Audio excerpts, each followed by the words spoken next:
The show is starting.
The finest in underground television.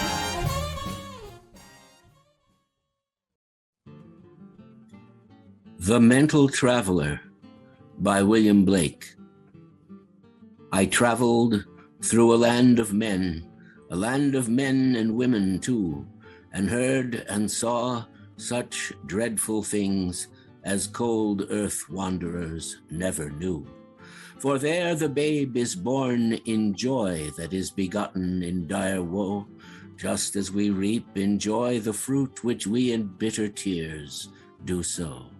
And if the babe is born a boy, he's given to a woman old, who nails him down upon a rock, catches his shrieks in cups of gold.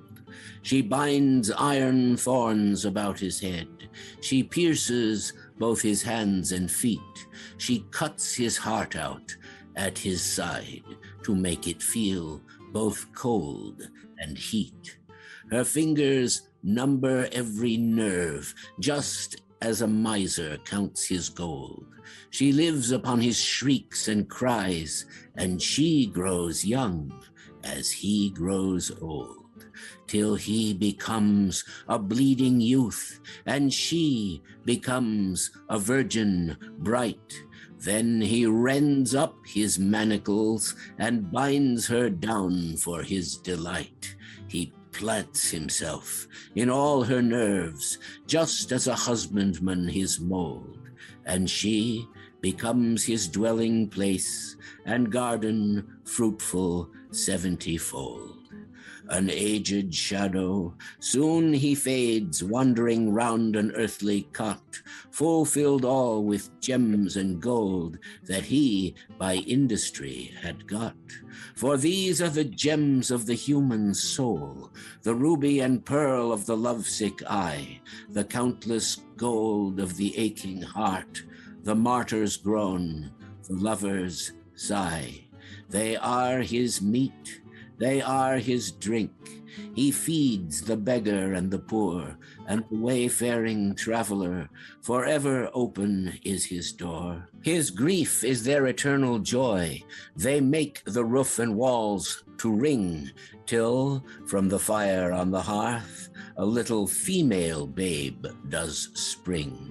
And she is all of solid fire, and gems and gold, that none his hand dare stretch to touch her infant form, or wrap her in his swaddling band. But she comes to the man she loves. If young or old, or rich or poor, they soon drive out the aged host, a beggar at another's door. He wanders weeping far away, until some other take him in, oft blind and age-bent, sore distressed, until he can a maiden win. And to allay his freezing age, the poor man takes her in his arms. The cottage fades before their sight, the garden and its lovely charms. The guests are scattered through the land, for the eye altering alters all. The senses wrap themselves in fear, and the flat earth becomes a ball. The stars, sun, moon, all shrink away, a desert vast without a bound, and nothing left to eat or drink, and a vast desert all around. The honey of her infant lips, the bread and wine of her sweet smile, the wild game of her roving isle, does him to infancy beguile. For as he eats and drinks, he grows younger and younger every day, and on the desert wide they both wander in terror and dismay. Like the wild stag, she flees away. Her fear plants many a thicket wild, while he pursues her night and day, by various arts of love beguiled, by various arts of love and hate, till the wide desert planted o'er with labyrinths of wayward love, where roam the lion, wolf, and boar. The trees give forth sweet ecstasy to all that in the desert roam, and many a city builded here, and many a pleasant shepherd's home. But when they spy the frowning babe, terror strikes through the region wide. They cry, the babe is born," and flee away on every side. For who dare touch that infant form, his arm is withered to the root. Lions, wolves, boars, all howling flee, and every tree does shed its fruit. And none dare touch that frowning form, except it be a woman old. She nails him down upon the rock, and all is done as I have told.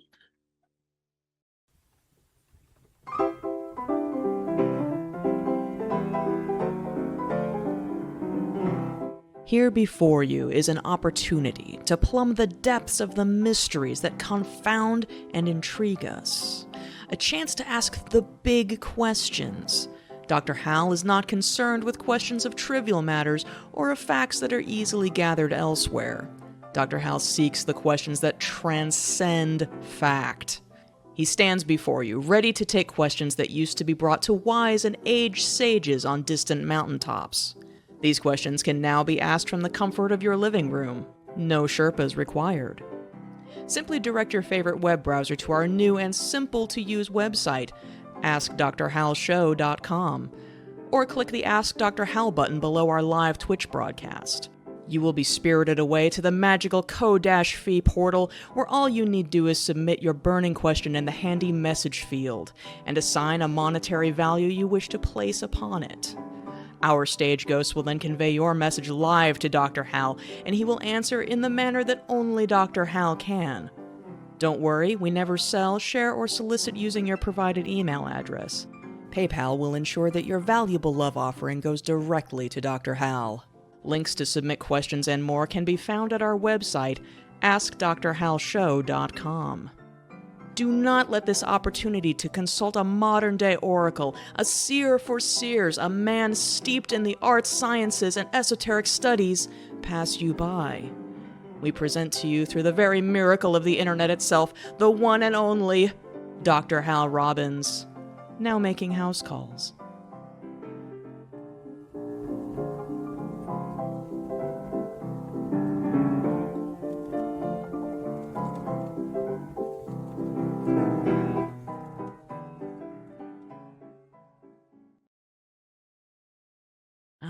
Welcome, dear audience. Greetings and salutations. We have done this 40 times, and every single time that it works, I am just shocked and amazed. It's just... It's not that we don't prepare, but it's a landscape of strange eruptions that may occur. Well, you know, it's like Joe Kennedy. You turn around and the plane blows up. You know, you flick that switch, and there it goes. Little cross wire, and boy, everything goes sideways. If anybody's heard that Joe Kennedy story, it's pretty crazy. Guy I flew it. actually hadn't. Could you say it or summarize it? During World War II, he wound up flying a suicide mission. Essentially, they were Oh, supposed to bail out Joe of the Kennedy, the airplane. elder. Hmm. Yeah, right. The elder brother Kennedy. And they loaded a plane up with explosives. And him and his co-pilot essentially were doing a humane kamikaze mission. And they were supposed to bail out of the plane. And when Joe Kennedy turned around to flick the switch to arm the bomb to bail out, he gave the code that he had armed the bomb, and then it blew up. And that's how Joe Kennedy was killed in the Second World War. The things you learn on the internet. Hopefully that doesn't happen to us this week. Did you arm the bomb before we went live? I'm just curious. You mean this isn't? There will be no bomb, no flopperoo. No bombing tonight. Yes. No explosions. Mm-hmm. Oh, I'm see here that Princess Wee has been laid up after major foot surgery. So she's. Oh. I knew she was going to have it, and when it's all over, she'll walk better and with more assurance. She is convalescing. Yes. So yes, well, our love to Princess Wee. Yeah, feel better, darling. Perhaps Ivan can have some other person hired to take the giant dogs on their rowdy rampage. That's what you need. Where are the bobbies? Yes. We might drag the bobby all the way to the Gulf of Mexico, but on the other hand, it would be helpful to offer this. And if you're an animal lover, I'm sure the Stangs would welcome your help at this crucial time. Yeah. So, yeah, we hope you feel better. We're, all of us, we're all starting to creak. Good God, man. Yeah. It's just beginning for me, but I see it coming. You're gonna love it. May it be a minor episode. They were going to fix my feet at the hospital, but then they said, well, we'll sort of have to break them to get them to... Right, and you'll be, I forget whether they said I'd be off my feet for 6 weeks or 6 months or whatever. Not possible. No, not terribly. No. Oh, well, I've got to use the feet I have to walk on this narrow path full of thorns, scorpions, and epithets. But we might get some good questions today, I have a feeling. We have to break your feet to fix them. Yeah, I've heard that one before. Well, they've been pushed into the wrong configuration over the years. No point in working on the outside if you can't rearrange the support structure. I believe that's the plan. Well, you mentioned questions, and we do have questions, and our dear friend, Professor Gofflin, is going to ask you the first one. Yes, indeed. Nice. But before we begin, would anybody like to hear some cartoon factoids for today? Yeah, absolutely. Yes, I enjoyed that cartoon. Yes. I usually show a Charles M. Jones cartoon, but of course they are always charming.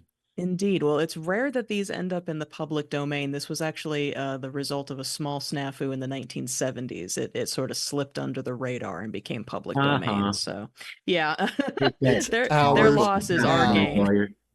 Yeah, until they copyright the music, and I can't play it without running it through some kind of computer filter. That may be a problem with the Carl Stalling soundtrack. But, however, interestingly, this was directed by Chuck Jones and was animated by a guy named Ken Harris, who was actually considered something of a powerhouse animator. He's really known as being very quick, very prolific. He had a very long and storied career. He actually is one of the longest running collaborators with Chuck Jones. They worked together pretty closely from about 1936 to 1962. If you have seen the short The Dover Boys, the character Dan Backslide, the main baddie, is actually a caricature of Ken Harris. So that's if you can imagine that in your mind, that's what you're working with. So yeah, well, he made it look like a Jones cartoon.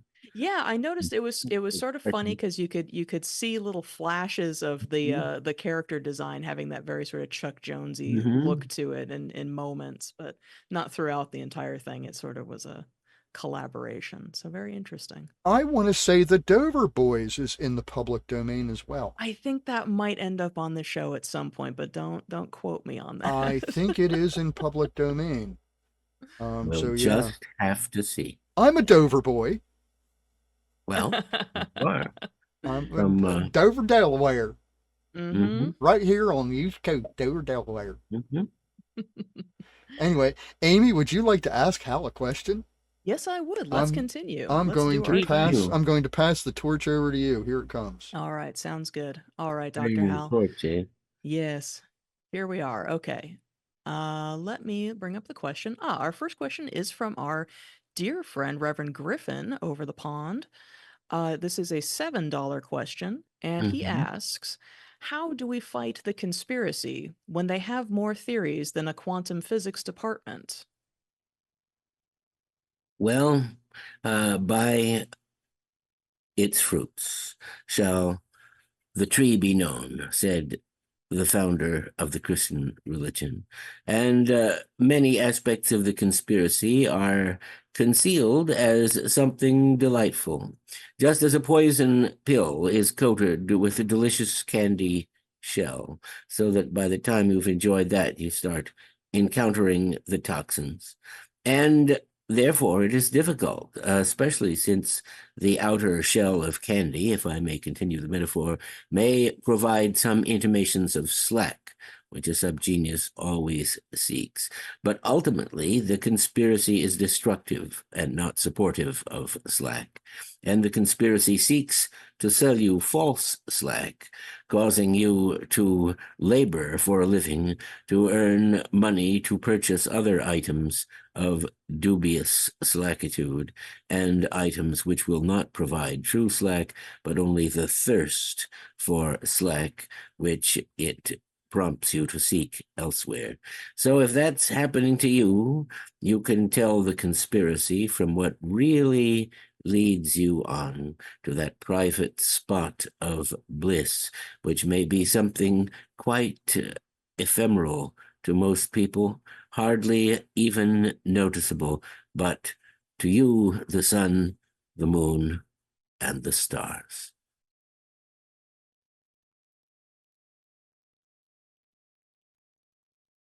Thank you, Hal. I had trouble finding my button there for a second. Your button? So I had a really nice program on my iPad, and then my iPad battery died, and of course you can't replace the batteries in one of those things, at least not. Oh, that's terrible. Well, easily. yeah, a specialist has to do it.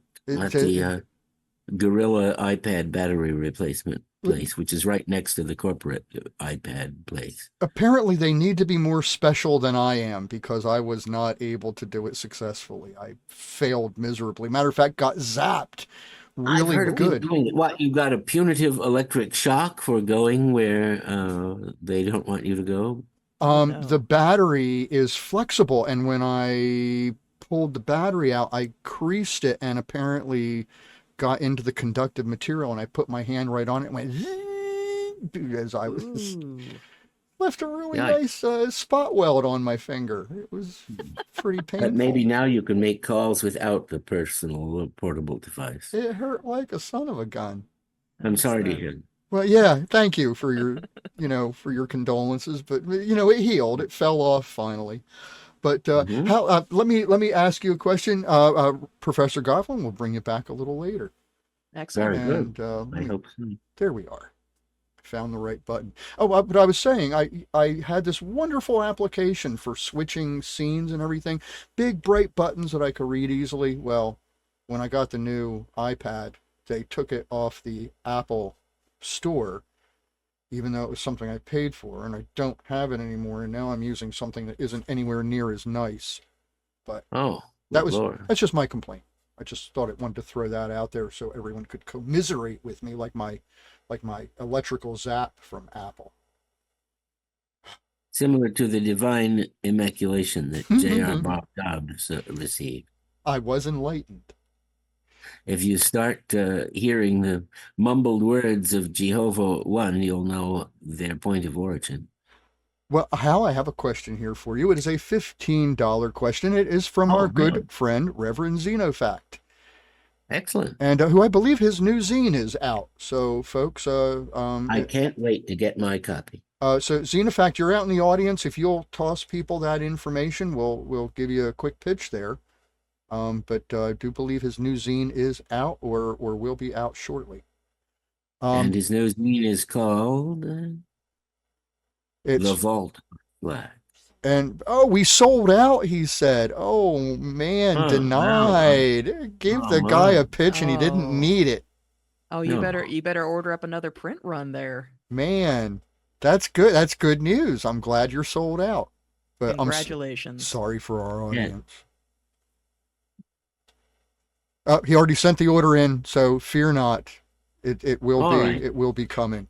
But All's well that ends well. his question is, Dr. Hal, there are many great B movies, a good deal of which would not have been great with more budget and so-called talent. Yet among them, what B movies do you feel would benefit from a loving remake with more time and money? Well, some of them have had a remake with more time and money, but the remake is still nowhere near as fun as the original. Money is not always the solution, and often a small budget causes the filmmakers to come up with solutions which, because they are more direct and spend less, are more architectonically necessary to the plot and to the understanding of the plot. Such a movie is Gun Crazy, featuring Peggy Cummins, seen as the school teacher, the daughter of a man ripped apart by a demon in Night of the Demon, Turnier's monster movie that we have featured clips from in the past. But in this movie, she is unrecognizable as that former character, and wearing a little cowgirl outfit, shoots people right and left, robbing banks and performing things which, though people are habituated to in the present, were quite shocking in the bland black and white 50s when this movie was made. So they remade it with Drew Barrymore, and it sank like a stone beneath the surface. Gun Crazy, the original B movie, Gun Crazy with Drew Barrymore and her teenage angst with nothing to register it. And that is certainly one example. What if you poured a giant budget into Ed Wood's Orgy of the Dead? It certainly would not be what it is now, which is strangely compelling, if you like Criswell in a graveyard rating strippers who dance among the tombstones. And $15, did you say? $15, yes, Dr. Hal. This is a poem by J.R.R. Tolkien called The Stone Troll. Troll sat alone on his seat of stone, and he munched and he mumbled a bare old bone. For many a year he had gnawed it near, and meat was hard to come by, done by, gum by. In a cave in the hills he dwelt alone, and meat was hard to come by. Up came Tom with his big boots on, and he says to Troll, "Pray, what is yon? For it looks like the shin of mine Uncle Tim, as should be lying in graveyard, caveyard, paveyard. For many a year has Tim been gone, and I thought he was lying in graveyard." "My lad," says Troll, "this bone I stole.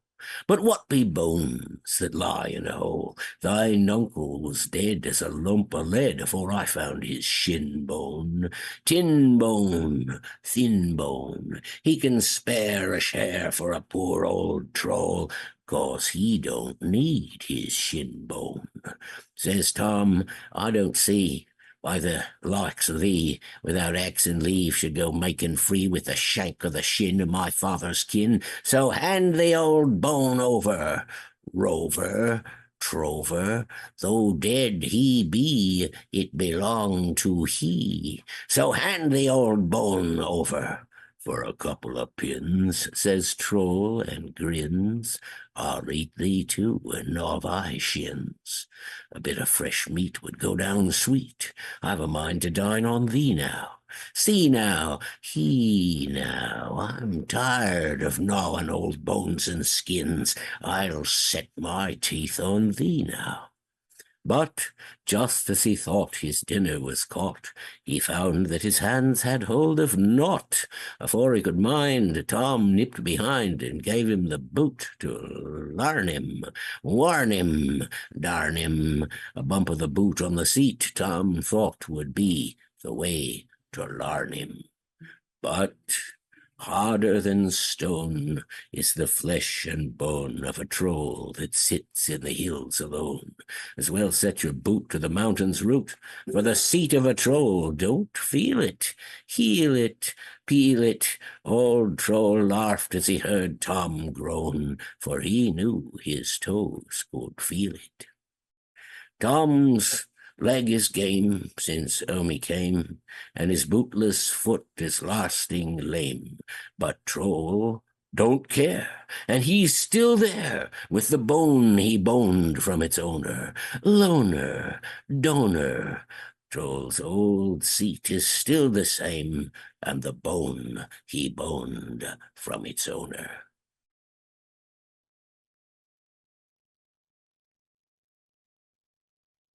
Oh, I love that one. From the Red Book of West March, thought to have been composed by Sam Gamgee, who was always fascinated with the stories about the trolls that his Uncle Bilbo told him. His friend's uncle. So, there you have that. Let me do a little camera adjustment here. There we go. That's better. Well, we have our first monster movie moment coming up. Speaking of B movies, we have an old favorite that we've done some new stuff to. So we hope you enjoy it. But before we go, anybody have anything? No. Well, in that case, I'm going to go ahead and play the monster movie moment. Audience, get your questions in. We have plenty of time. The good doctor has nothing but a head full of answers, so drain them off, milk his brain so he doesn't have to go to the hospital to have it drained off professionally. No, that's Please. the day after tomorrow, and it's for eyes. Not the brain milking this time. No, nor does it have to do with all the dust I inhaled recently. Oh. They work on the eyes. You had a bit of an adventure because you just came back from Burning Man. Yes, I was lost in the storm, the terrible Category 4 dust storm, and so I couldn't see, and I went far astray, and I breathed too much of the alkali dust. But I'm much better now. Good, good. Good. My God. Lost in the desert. You get to add that. You get to add that to the list of things you've done. So, Yes, it's not as bad as some years. But anyway, that was that. Have you been caught in quicksand yet?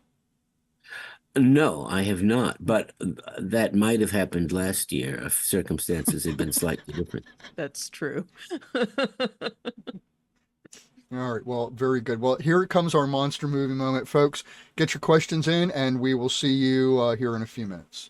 By the way, you could always ask questions about the monster movies or anything else that we show. If you're stymied or stumped with a question, the questions don't have to be all that witty. We're the ones who have to make them entertaining. So feel free.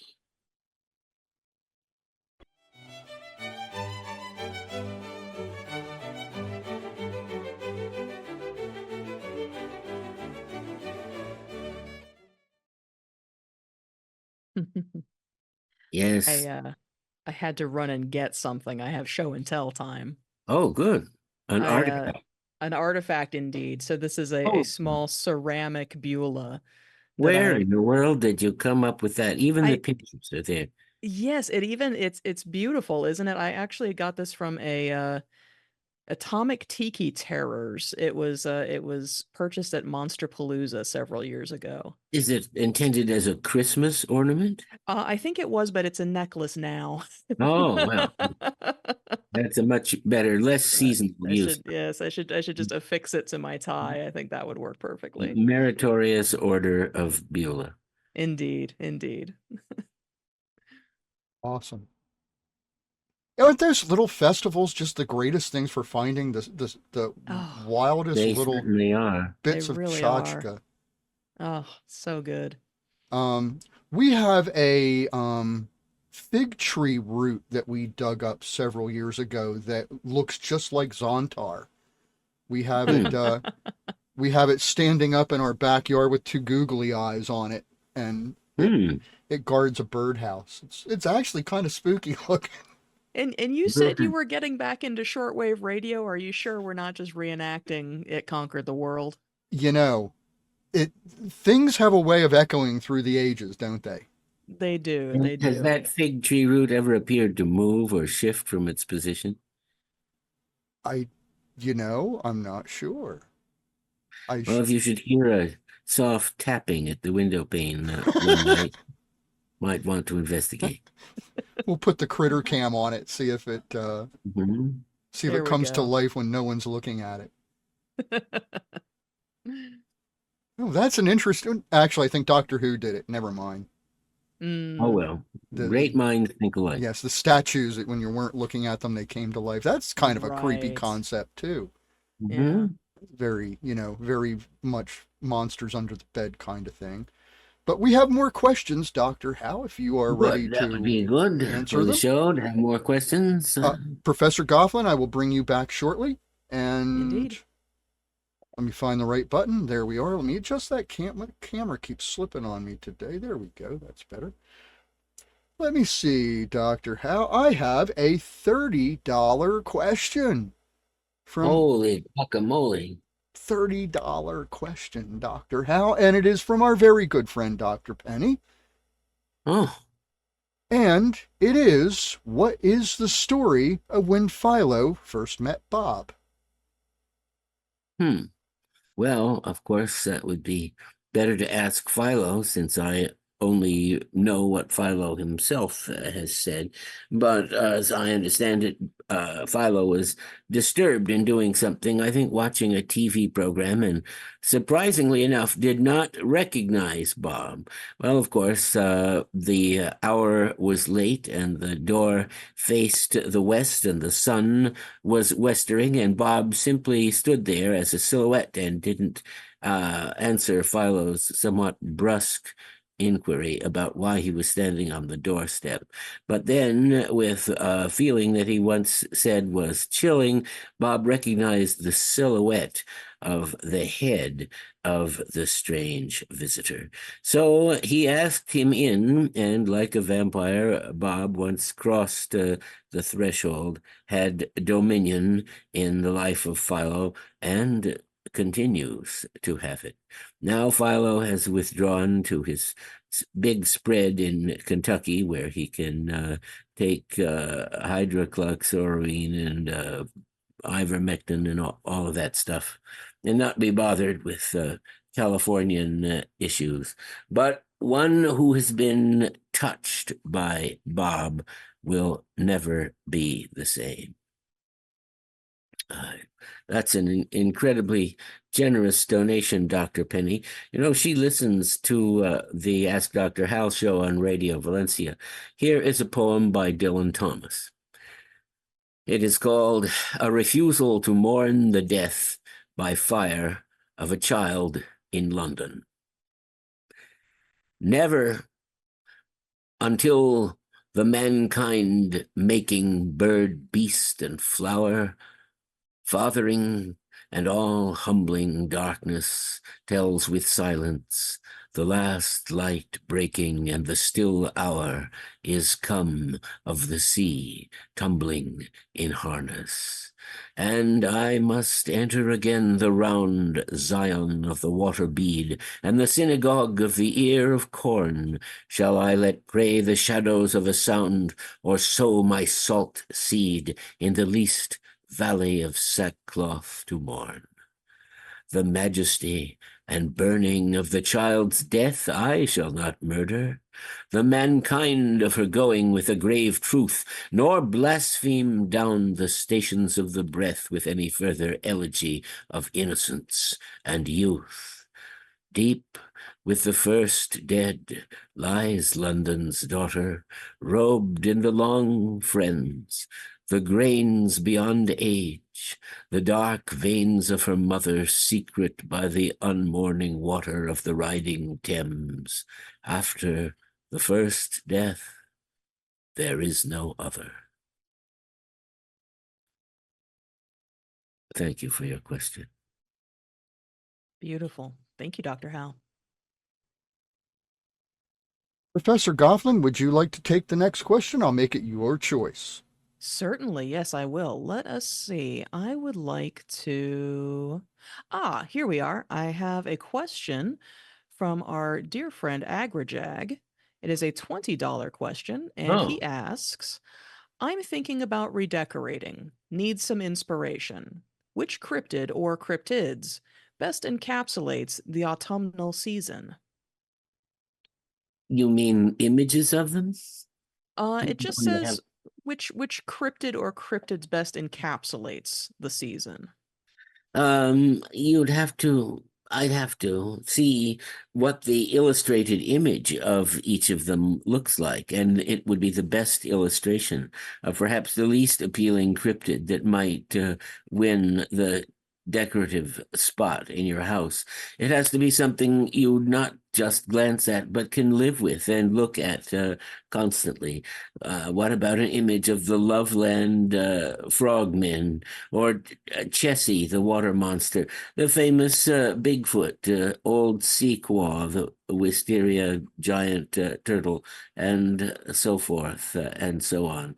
You know, there is a map of cryptid species. I think it may be at subgenius.com. The first thing to do is to choose the creature that appeals the most to your imaginative nature. And then, since you're on the internet anyway, run a search of images, and you might find one is the one that you can't live without.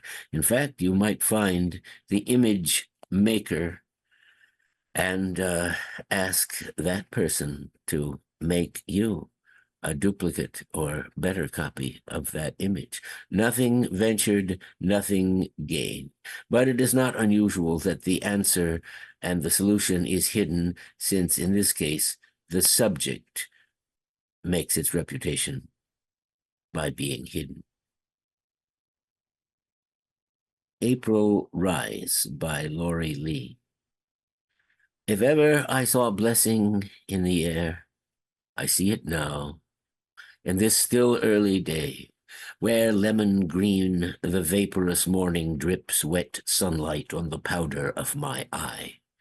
Blown bubble film of blue the sky wraps round weeds of warm light, whose every root and rod sputters with soapy green, while all the world sweats with a bead of summer in its bud.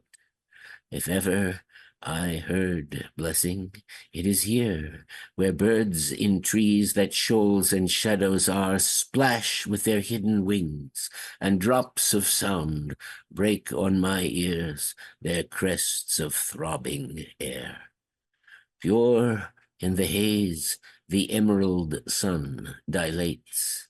The lips of sparrows milk the mossy stones, while white as water by the lake, a girl swims her green hand among the gathered swans.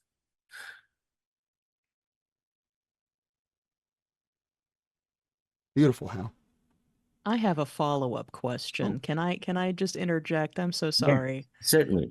Does the headless horseman count as a cryptid?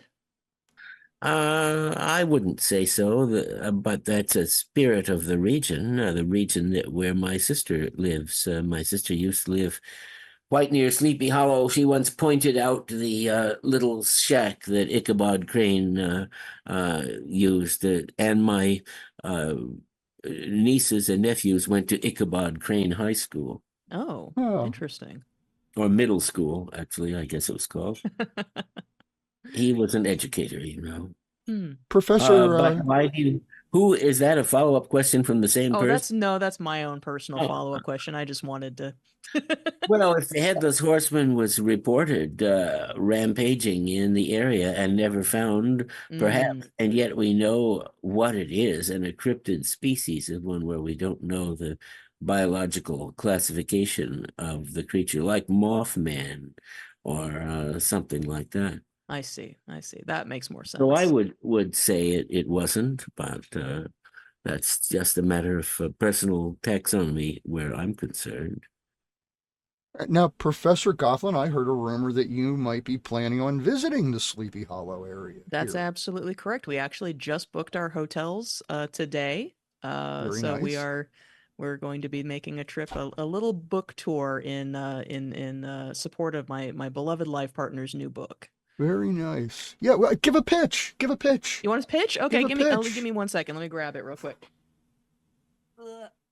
There we go. Okay, so it is called Shock City, and it is a Wow.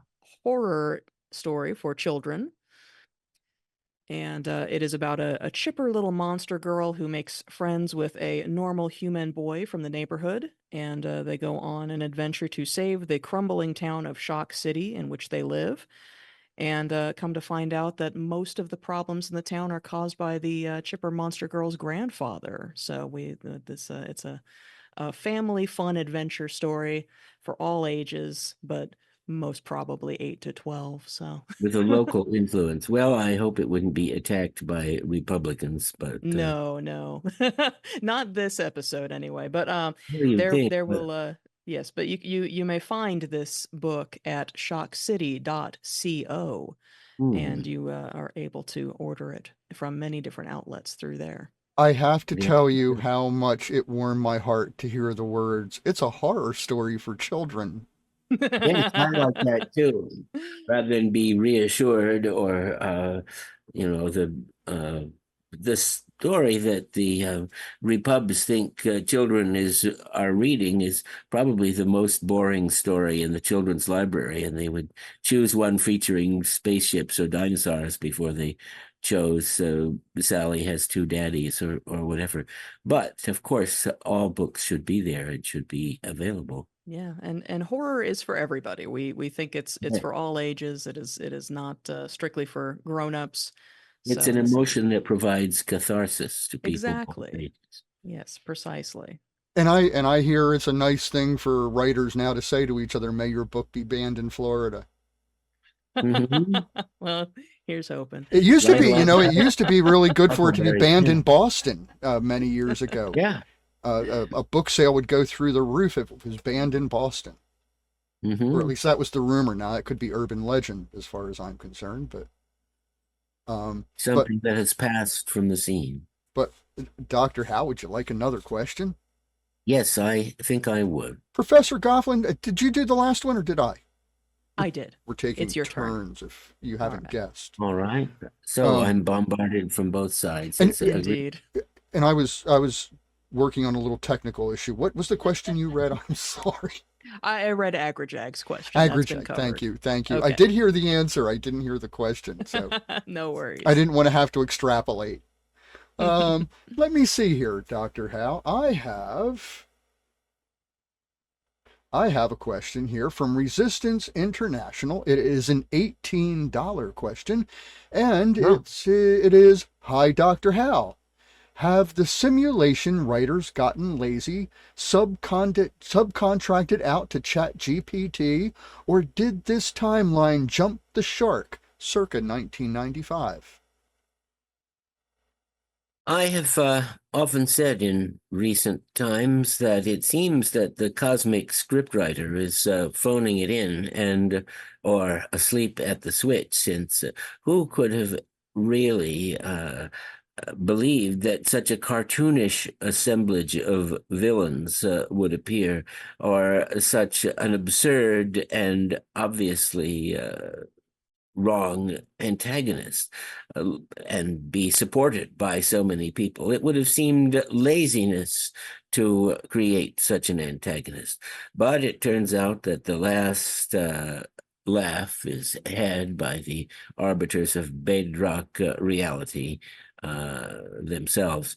And so I've felt the same thing that you feel.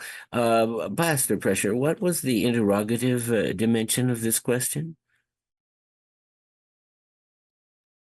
Let me see. It was I mean, have the simulation writers gotten lazy, yes. subcontracted out to Chat GPT, or did this timeline jump the shark circa 1995?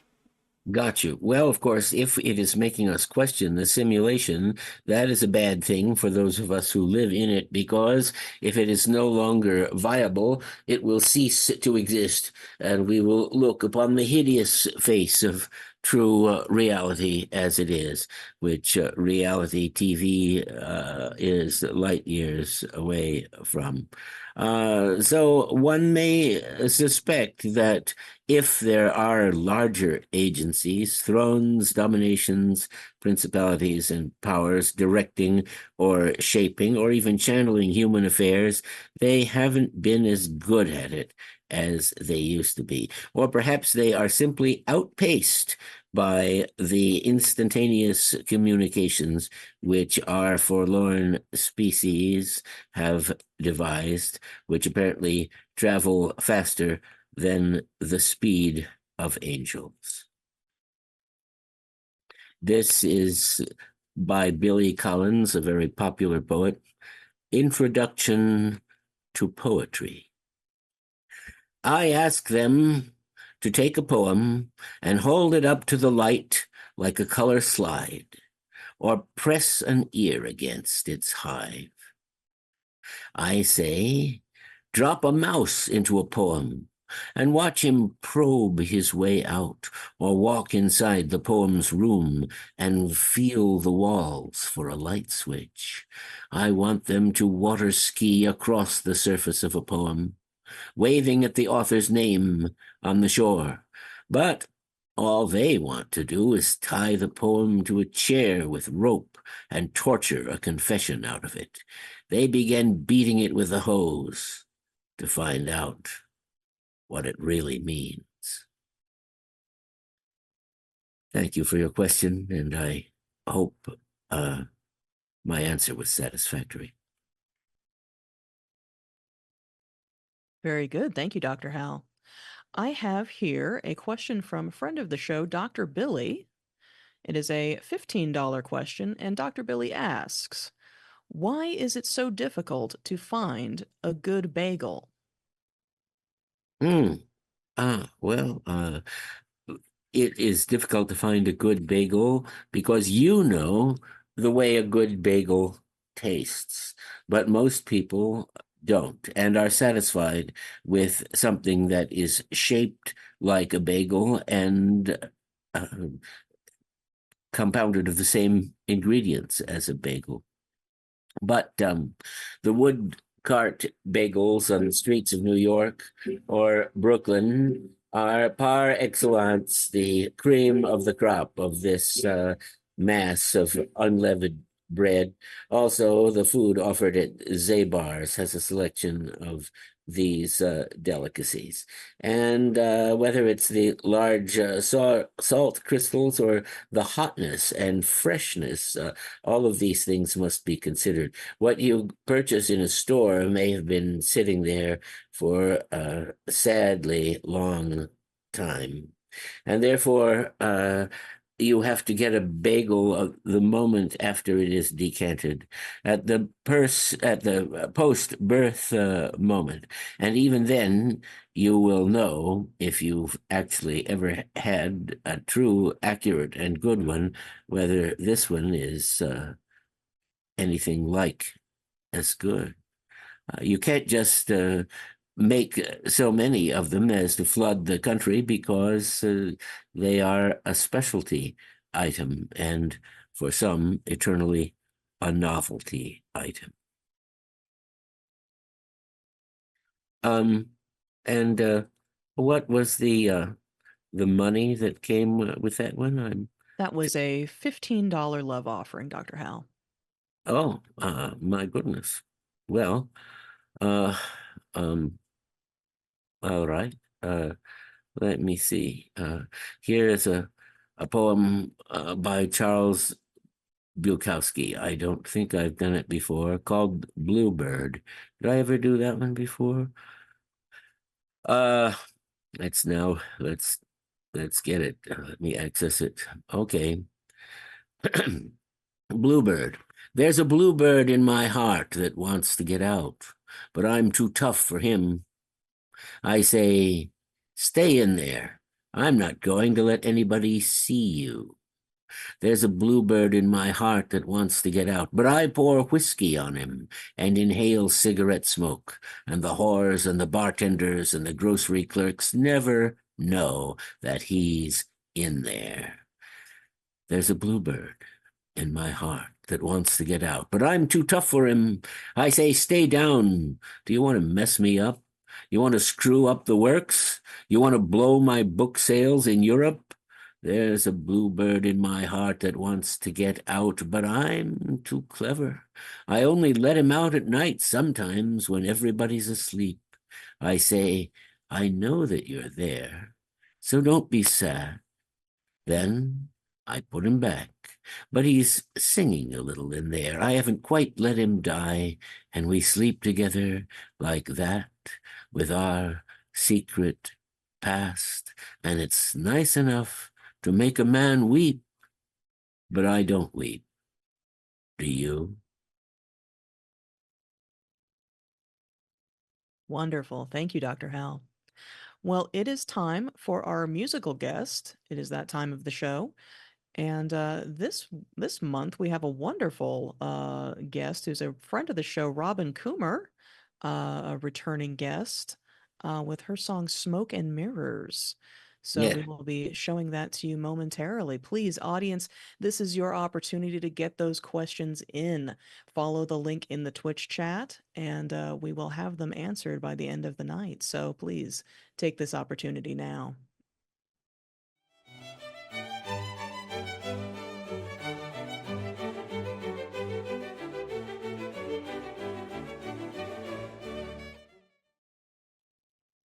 Ah, wasn't that fun? That was a nice little piece. Yes, I believe it was written by Merkley and features guitar work by Matt Spatola. And I thought he didn't know how to play the guitar, but apparently he does or has learned. One can always learn. Very good. I've been trying to learn guitar since I was 15 and failing at it. So, Yeah, right. No, practice makes perfect. as they say, Well, if only that were easy. It's just repetitive. That's the deal. yeah, but learning scales isn't as fun as learning to shred. That was my problem when I was a kid. I didn't apply myself to learning my scales and modes properly. When I was a teenager, there were some things I got really good at, but I can't do them in public. Well, we can't always perform publicly what we learn privately. Sometimes it's better that way. You don't get restraining orders and that sort of thing. They keep you out of the park, 50 feet away from children, all that stuff. But I have a question for you. Oh, good. Actually, the great Bloviator has a question for you. Professor Gofflin, I'll bring you back here in just a few minutes. Sounds good. Okay. I have a $30 question, Dr. Hal, from our good friend, the great Bloviator. All right. And it is, greetings, Dr. Hal. It's that time of year, so I'm curious as to your thoughts on spooky action at a distance. In your opinion, is it possible for two humans to become entangled like quantum particles? Collegially yours, Dr. Hieronymus Ignatius McGee, Dr. Science Esquire, D period SC Esquire. I think it's Doctor of Science. All right. Well, I'm certain that it happens all the time. It does in stories and songs, and it is possible that be creatures of the same dispensation and the same design could enact their destinies similarly down to the atomic level. If under certain drugs it is possible to experience telepathy, and if you have been there, you'll know that it is not so much mind reading as thinking exactly the same thoughts and knowing that your communicant also knows that this is going on. And then instead of speaking in words, just a gesture or a tone or a look of the eyes, a turn of the head might signify continuing with the question. After all, we have many, many examples, a certain number of billion on the planet of different variations on a similar design. It would be statistically unlikely if there were not some which were so similar that it would be difficult to tease them apart in all ways. That's my opinion, at any rate. Of course, in magic, one attempts to act upon matter at a distance, and that's something we're all able to participate in these days through the actions of others. We are not the magicians, but the beneficiaries. Thank you for your generous donation. This is a poem by Dylan Thomas. Love in the Asylum. A stranger has come to share my room in the house, not right in the head. A girl, mad as birds. Bolting the night of the door, with her arm, her plume, straight in the mazed bed, she deludes the heaven-proof house with entering clouds. Yet she deludes with walking the nightmarish room as large as the dead, or rides the imagined oceans of the male wards. She has come possessed, who admits the delusive light through the bouncing wall, possessed by the skies. She sleeps in the narrow trough, yet she walks the dust, yet raves at her will on the madhouse boards, worn thin by walking tears, and taken by light in her arms, at long and dear last, I may, without fail, suffer the first vision that set fire to the stars.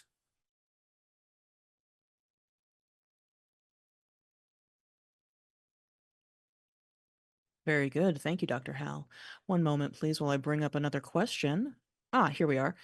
I have a question from Reverend Dr. Big John. It is a $7 question, and he asks, if you had the ability, which holiday would you replace with second Halloween?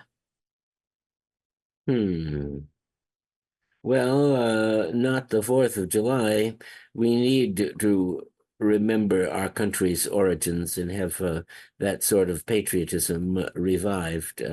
Certainly not Thanksgiving. I believe in being thankful, and I am entirely in favor of roast turkey. That leaves some others. You know, I might say that the president's birthday, since it is now not the birthday of a president, could easily be nudged aside. And also because it comes at a time where one has to wait a long, long time for Halloween to come into view. And yet Halloween's delight, or one of them, is its exclusivity, and the entire season, which these days it provides and promotes.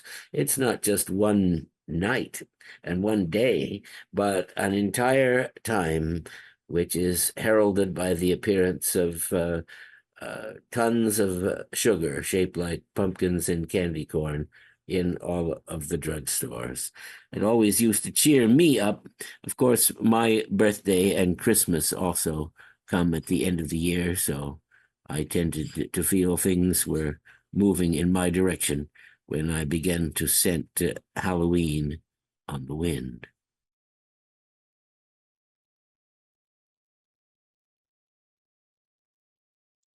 I have a $10 question here from Dr. Snow. Oh, And it is: the world ends July 5th, 1998 at 7 a.m. What time zone does that fall in, and do Subgenius and other religious prophecy schedules adhere to daylight savings time? That always has been mentioned in previous iterations of the X-Day drill when the apparent time comes around, but the saucers are not hovering overhead. But when one is yanked out of this life, perhaps time itself is a variant, and each person's July 5th at 7 a.m. is the time that translation to a higher sphere will occur. Therefore, one need not worry about time zones. And according to some, one need not even worry about being at an assembly point or landing field, since they have pledged to find you wherever you are. And then you will be ruptured, according to our sacred writings, lifted up in the pleasure saucers of the sex goddesses. Worry not about clocks and instruments that measure time. Give no thought to chronometers, but prepare yourself for advanced slackfulness, which is a good drill for whenever July 5th, 1998 actually finally comes in whatever chronological sequence it appears to be plotted.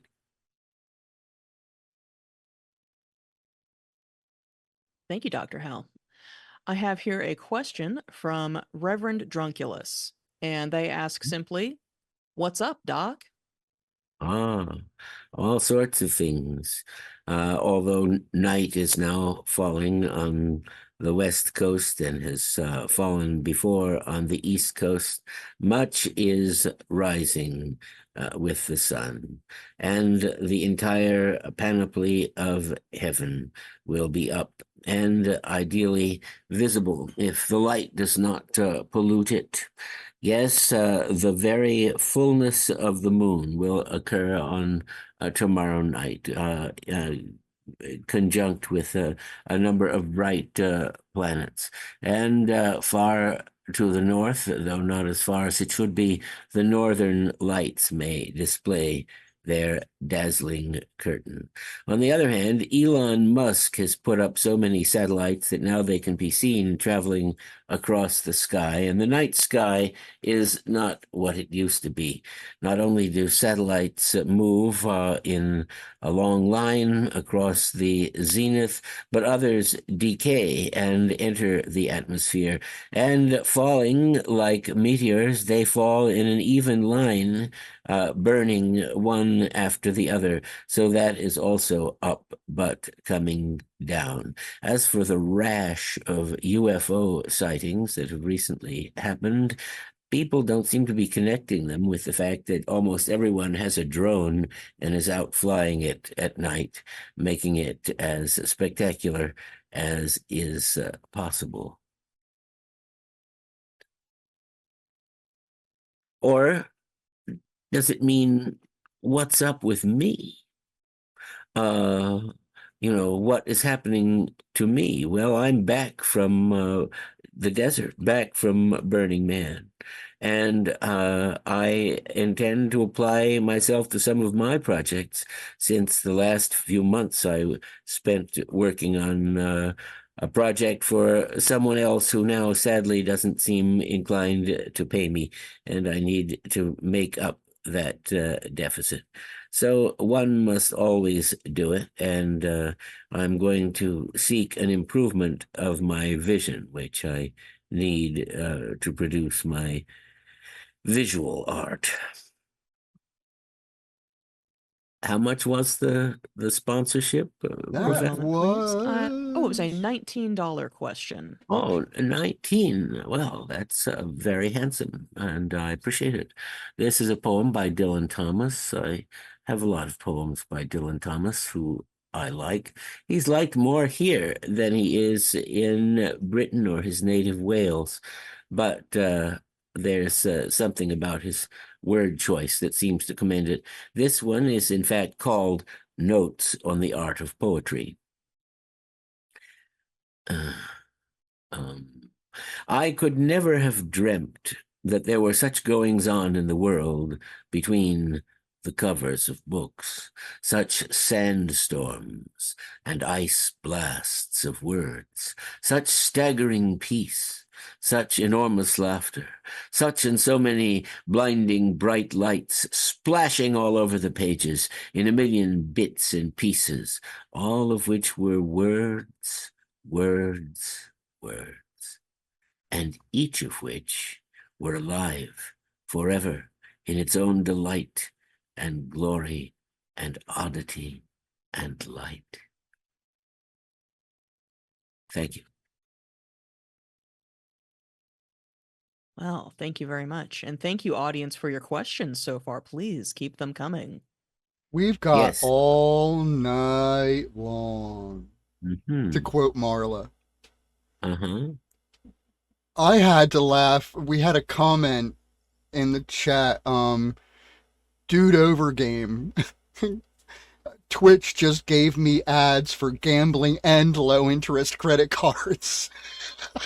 Ooh. So that's what people have to dodge who are trying to watch this show? I don't see it, but apparently it throws advertisements out there. So sorry folks, we're pretty non-commercial.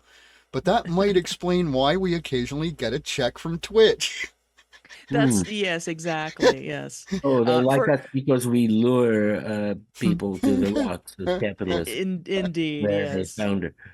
For anybody that is troubled by ads, for a mere $5.99 a month, you can experience the Ask Dr. Hal show ad-free. I just wanted to plug that really quickly. But I gotta say, what a sub-genius combination, gambling and low interest credit cards. It just, I mean, I just died Yes, and went to sub-genius heaven. It's too perfect. It's, yeah. You see a modus operandi there. What could go wrong? It's a perfect plan.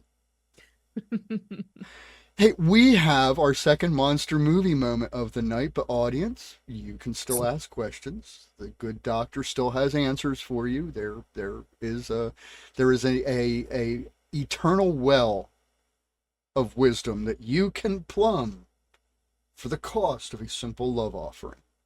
What is that love offering, you may ask? Well, find what that love offering is in your heart. We can't tell you what that is. We can't tell you what the cost of knowledge is. Odin gave an eye. Remember that. Odin gave an eye for wisdom. So what would you give? So, ladies and gentlemen, here comes our second monster movie moment, and we'll see you when we come back.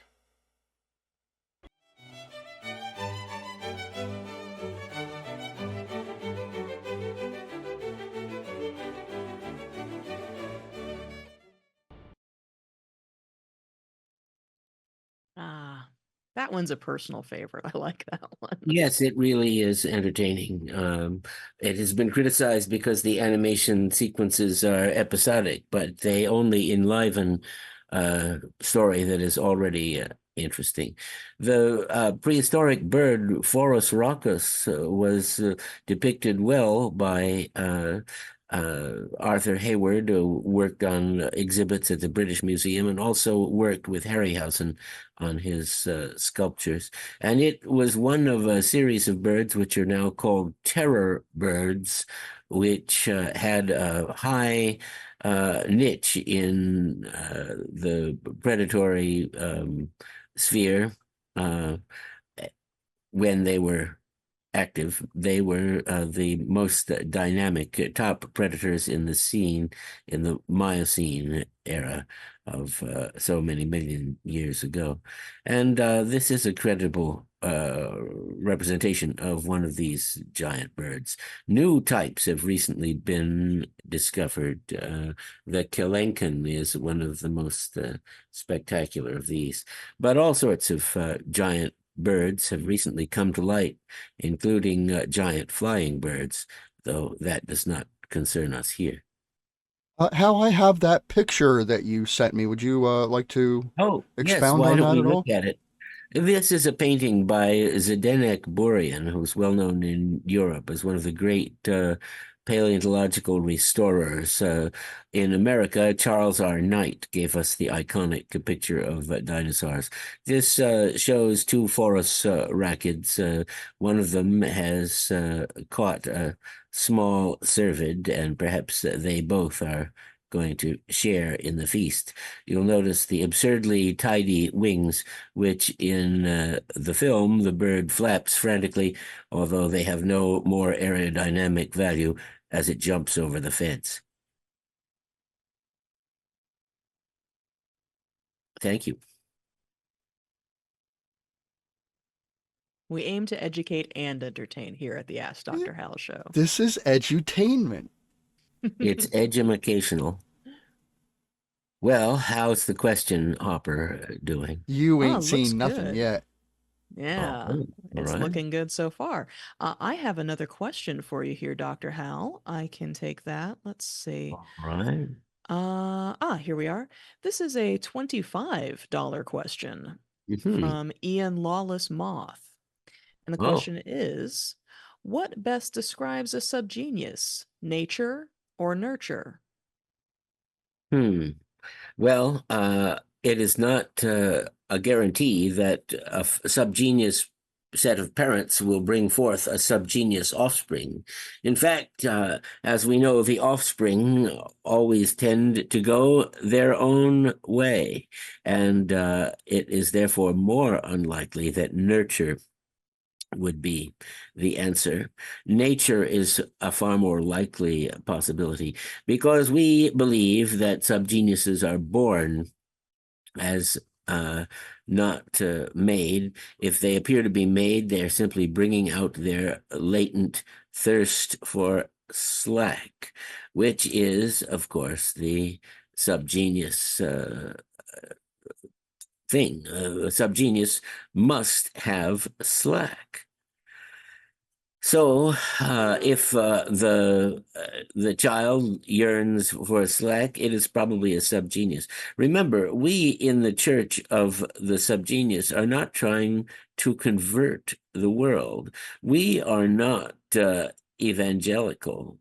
We believe that the nature of subgenius is that the numbers of them are fixed, and all we want to do is tease them out from the general population so they are not so blinded by the conspiracy that they fail to fulfill their true potential at a very crucial time. Please remind me of the sponsored amount. I thought it was a generous one. It is indeed. It was a $25 offering.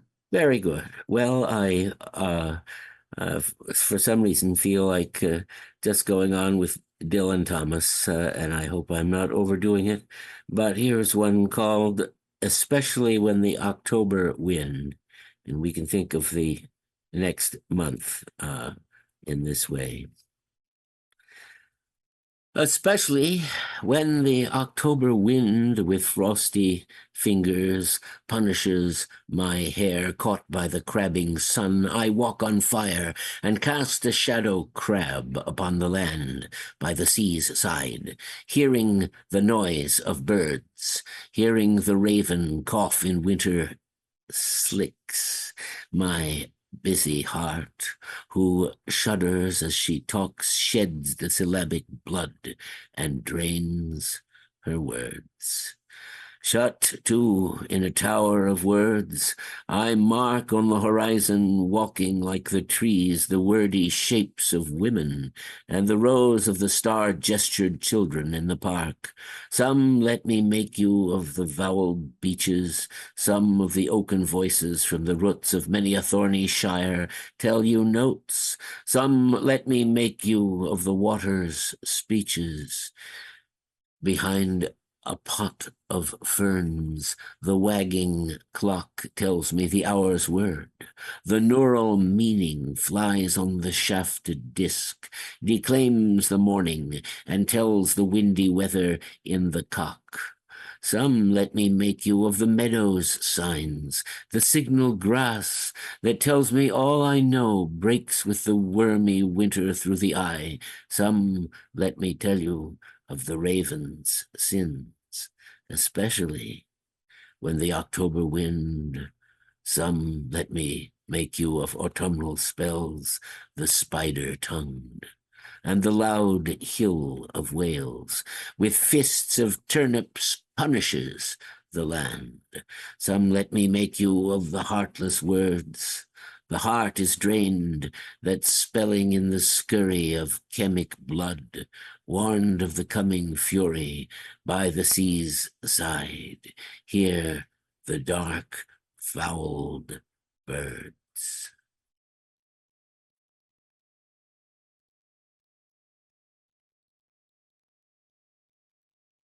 Beautiful, Hal. Dr. Hal, I have a question here from our very good friend Mob Miati, and it is an $18 question. Very good. And it's something we all want to know. Will there be bacteria in heaven? Well, I suppose there would have to be good bacteria, the best bacteria. And in fact, there are bacteria which we need. They are a commensal species. They live within us and influence our decisions. I speak of the bacteria of the gut, which must have them in order to perform its essential digestive function. Now, this would lead one to say, are you really going to be eating and defecating in heaven? Well, one doesn't know, because no traveler has ever returned from that particular bourne. But many Christian mystics, and since we talk about heaven, we are in a sort of a Christian scheme of things, believe that heaven is like earth, only more real. And so what we do there will have more meaning and more intensity than it does here, where everything is clouded by our planet's domination by the Dark Lord, whose realm is this world, whose kingdom is of this world, unlike the vaunted kingdom of the Son of God. Although it has to be pointed out that Satan once said, I too am Son of God. And he had a point. Well, $18, you say? I'm going to do another Dylan Thomas. The force that through the green fuse drives the flower drives my green age, that blasts the roots of trees is my destroyer. And I am dumb to tell the crooked rose, my youth is bent by the same wintry fever. The force that drives the water through the rocks drives my red blood, that dries the mouthing streams turns mine to wax, and I am dumb to mouth unto my veins how from the mountain stream the same mouth sucks. The hand that whirls the water in the pool, stirs the quicksand that ropes the blowing wind, hauls my shroud sail, and I am dumb to tell the hanging man how of my clay is made the hangman's lime. The lips of time leach to the fountainhead, love drips and gathers, and the fallen blood shall calm her sores. And I am dumb to tell the weather's wind how time has ticked a heaven round the stars. And I am dumb to tell the lover's tomb, how at my sheet goes the same crooked worm.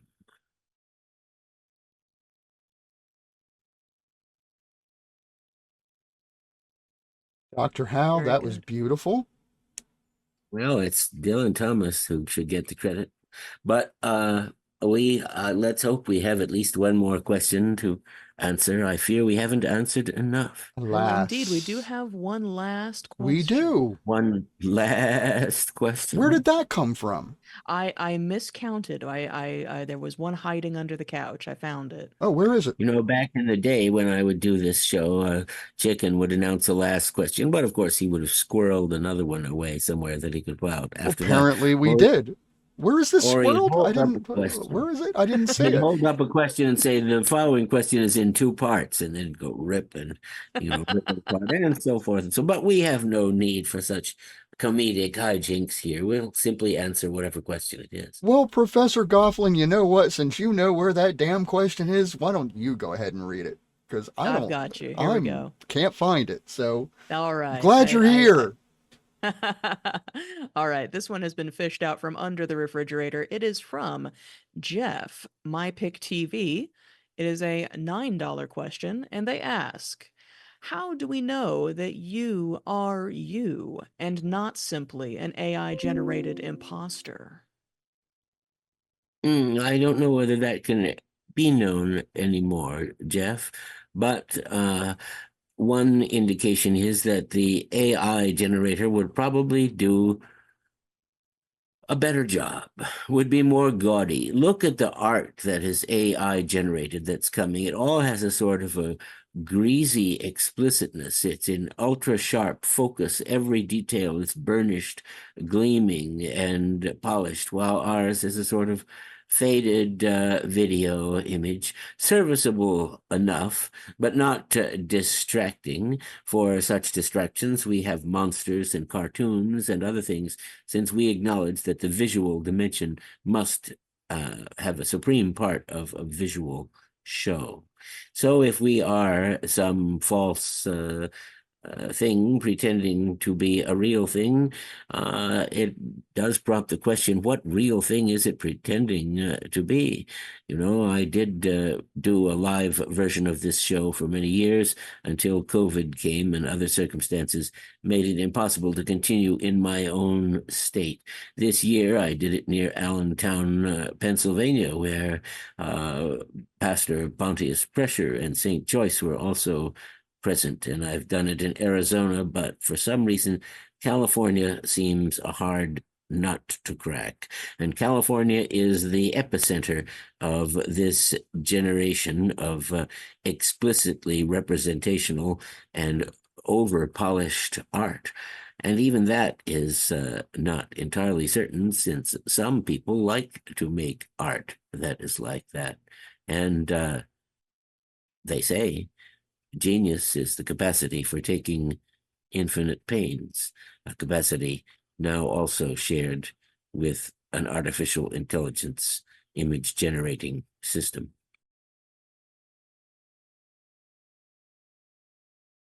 Very good.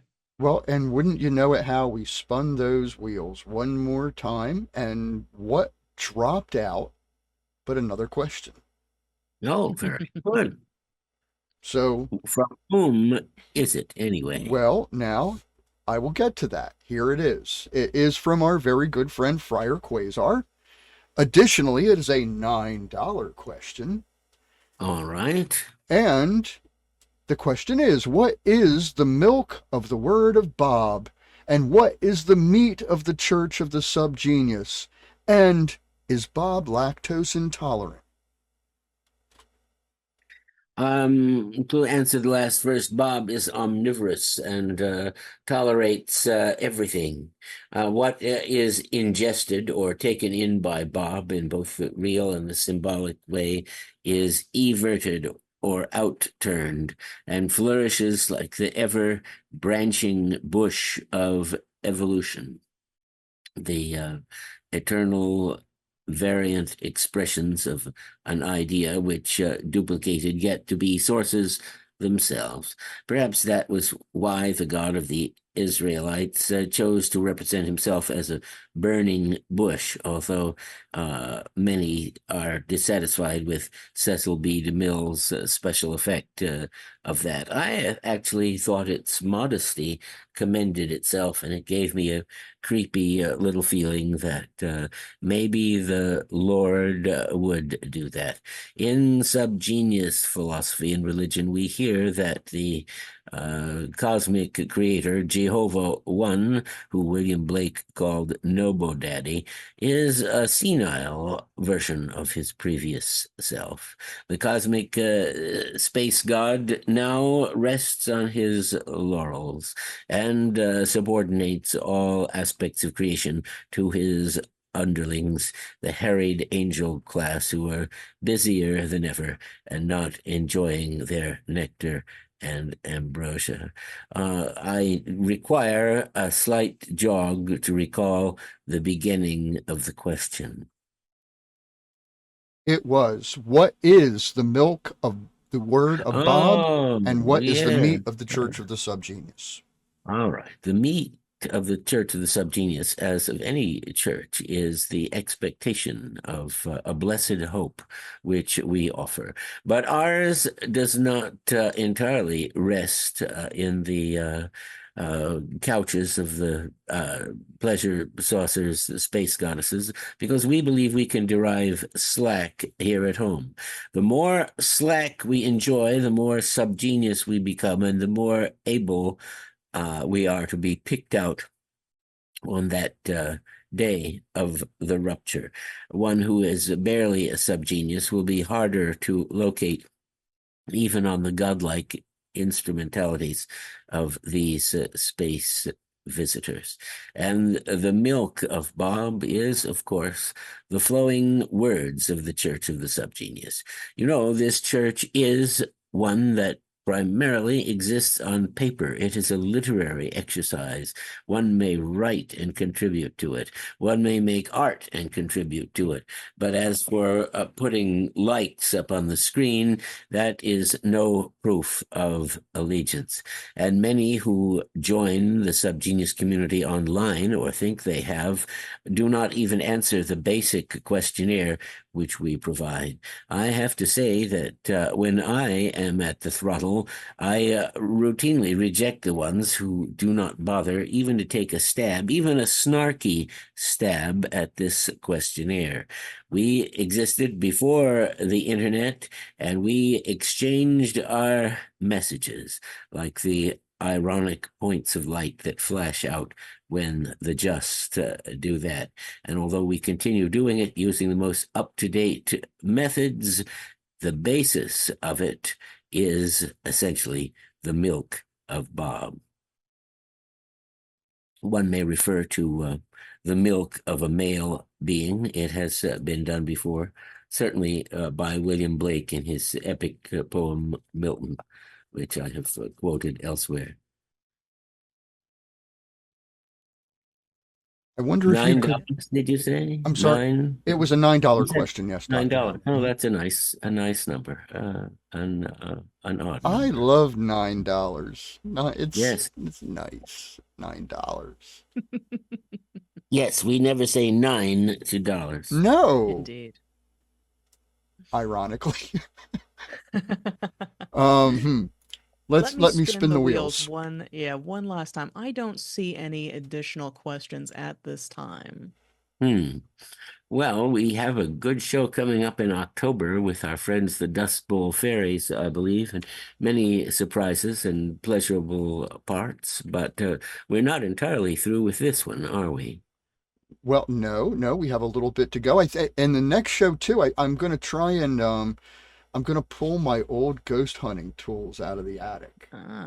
Subgenius ghost hunter. Subgenius skeptical ghost hunter.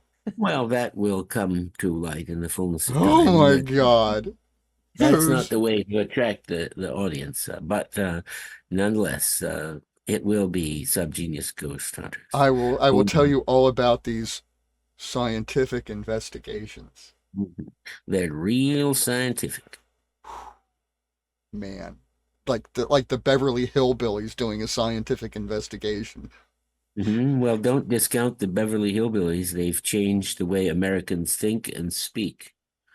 Oh, People now regularly talk about the invite to some thing that started with Granny and the Beverly Hillbillies. The proper way was to refer to an invitation, but people just tend to pick up what they see on TV, and it becomes a powerful part of the language. we're being imprinted slowly. Mhm. Our minds Even are by some being of the things that we've shown as excerpts on our show. we're being slowly absorbed into that hive mind.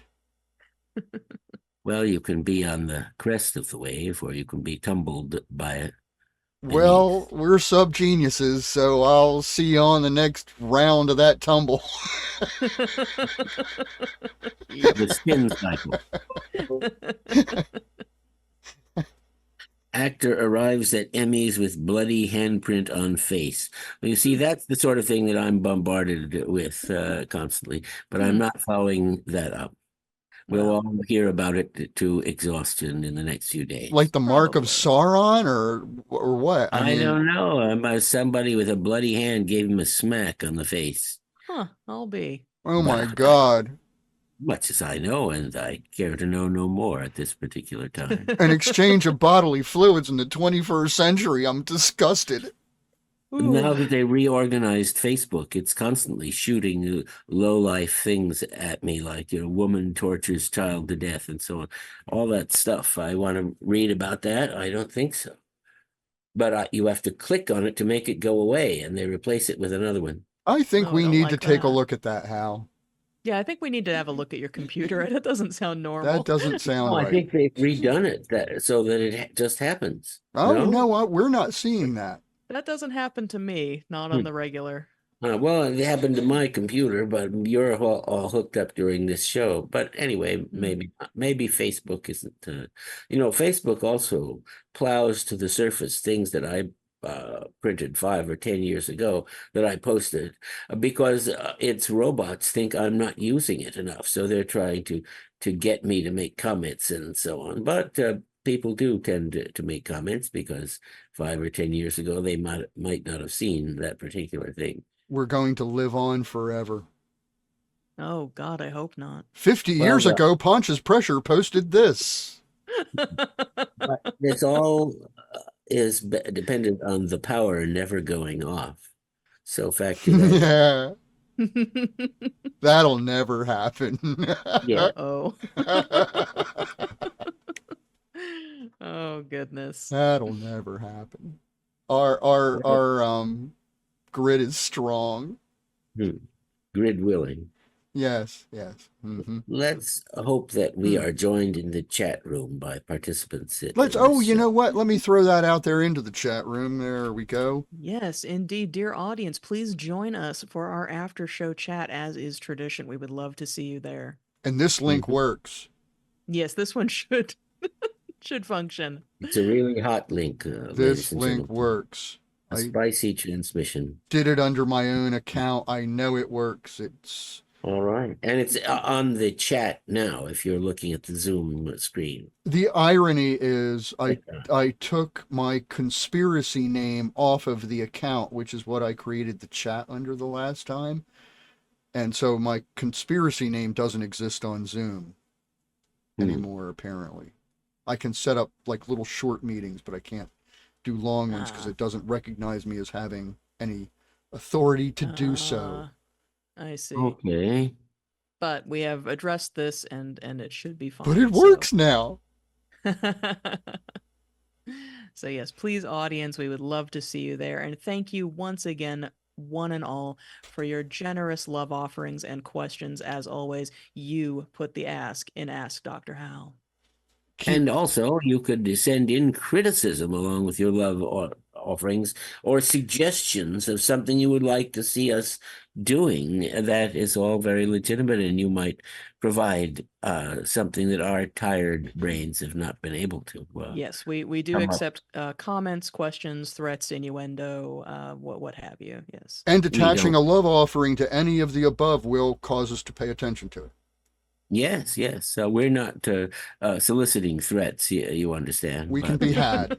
understand the reality here of being something that is on the screen of Zoom via Twitch. We can be had. Indeed. Okay, so with that, I'm going to say good night. Let me spin those wheels one more time because I'm superstitious. Oh. Spin, spin, spin him again. And nope, our friend Friar Quasar was our last contributor of the evening. So, with that, audience, thank you all so much for coming tonight. We still have more show coming at you, but hang out for a little bit, and we'll be with you over in the chat room, in about another 15 minutes or so. So we'll see you then. All right. All right. So stick around. We got a little bit more coming, and we will see you next month, October the 20th. Indeed. It'll be a big fat Halloween show. I love Yes. it. A wonderful season, a wonderful time. I love Halloween. That's my favorite. It's my Christmas. Same. It's also my wedding anniversary, so that's works sweet. out really well. Oh, that's nice. Congratulations in advance. Thank you. That's nice. Actually, Joyce and I guess I should mention, St. Joyce and I, our anniversary will be on the 25th of this month. And congratulations. We've been married 42 years. Oh my. Well, you'll have to do something for that. See that beard? Yes. See all the white in that beard? That's 42 years of being married to the same person who I'm crazy about. So if anybody's ever seen Joyce and I together, it's like, yeah, it's kind of obvious that we're a bonded pair. So anyway, she's probably the reason why I still have some bounce in my step, not actually the gray in my beard. Anyway, folks, on that note, we will see you all next month and hang out. And we've got a little bit more show coming. So thank you again. Thank you. Please be sure to join us for the next live Ask Dr. Hal Show Home Edition, Sunday, October 20th, only on Twitch. Visit our website at AskDrHalShow.com for information on this as well as where to find previous episodes. From there, Dr. Hal is only a finger click away. The Ballad of Frankie Lee and Judas Priest. Now, Frankie Lee and Judas Priest, they were the best of friends. So when Frankie Lee needed some more money one day, Judas quickly pulled out a roll of tens and placed them on a footstool above the plotted plain, saying, "Take your pick, Frankie boy, my loss will be your gain." Well, Frankie Lee, he sat him down and put his fingers to his chin, but with the cold eyes of Judas on him, his head began to spin. "Could you please not stare at me like that?" he said. "I know it's just my foolish pride, but sometimes a man must be alone, and this is no place to hide." "All right," said Judas Priest to Frankie Lee. "All right, I'll leave you here, but you better start picking which of those bills you want before they all disappear." "I'll do my picking right now. Just tell me where you'll be." Then Judas pointed down the road and said, "Eternity." "Eternity," said Frankie Lee in a voice as cold as ice. "That's right," said Judas Priest, "eternity, though you might call it paradise." "I don't call it anything," said Frankie Lee with a smile. "All right," said Judas Priest, "all right. I'll see you after a while." Well, Frankie Lee, he sat right down, feeling low and mean, when soon a passing stranger burst upon the scene, saying, "Are you Frankie Lee, the gambler, whose father is deceased?" Well, if you are, there's a fella calling for you down the road, and they say his name is Priest. Oh, yes, he is my friend, said Frankie Lee in fright. I do recall him very well. In fact, he just left my sight. Yes, that's the one, said the stranger, as quiet as a mouse. Well, my message is he's down the road a piece, stranded in a house. Well, Frankie Lee, he panicked. He dropped everything and ran until he came unto the spot where Judas Priest did stand. What kind of a house is this, said Frankie Lee, where I have come to roam? Oh, it's not a house, said Judas Priest. It's not a house, it's a home. Well, Frankie Lee, he trembled. He soon lost all control over everything which he had made while those mission bells did toll. He just stood there looking at that bright house, as bright as any sun, with 24 windows and a woman's face in every one. Then up the stairs ran Frankie Lee with a soulful bounding leap, and foaming at the mouth Frankie Lee began to make his midnight creep. For 16 days and nights he raved, till on the 17th he burst into the arms of Judas Priest, which is where he died of thirst. No one said a single thing when they carried him off in jest, except, of course, for the little neighbor boy when they carried him to his rest, and he just walked along, head down, his guilt so well concealed, and muttered underneath his breath, "Nothing is revealed." Now, the moral of the story, the moral of the song, the moral is one should simply never be where one does not belong. And if you see your neighbor carrying something, help him with his load, and don't go mistaking paradise for that home across the road. Bob Dylan.